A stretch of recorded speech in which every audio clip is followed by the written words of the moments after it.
Prostat, Latın dilindən prosthoz, yəni yoldaşlıq edən sözündəndir. İllərcə bu vəzin funksiyası bilinməmişdir. Sonralar elm inkişaf etdikcə bu vəzin kişilərdə cinsi, nəsl törətmək və sidiyə getmək funksiyalarında önəmli rol oynadığı kəşf edilmişdir. Prostat vəzi yeni doğulmuş oğlan uşağında 2-3 qram arasında olur.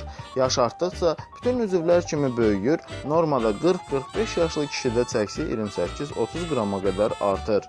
Prostatın yaş artdıqca ölçü və çəkisinin böyüməsinin səbəbi kişi cinsi hormonu və onun prostata təsirini təmin edən ara maddələridir. Kişi cinsi hormonunun istehsalında problem varsa, prostat vəzi böyüməyəcəkdir. Orta əsrlərdə səsləri pozulmasın deyə axtalanan oğlan uşaqlarında prostatın böyüməsinin olmadığı, hətta bu səbəbdən bu şəxslərdə prostat xərçəngi əmələ gəlmədiyi məlum olmuşdur.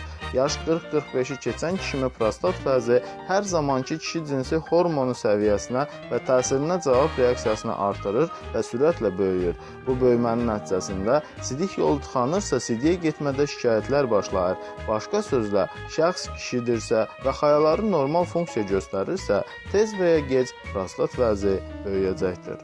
Hazırladı Rauf Kazımov, həkim, uroloq.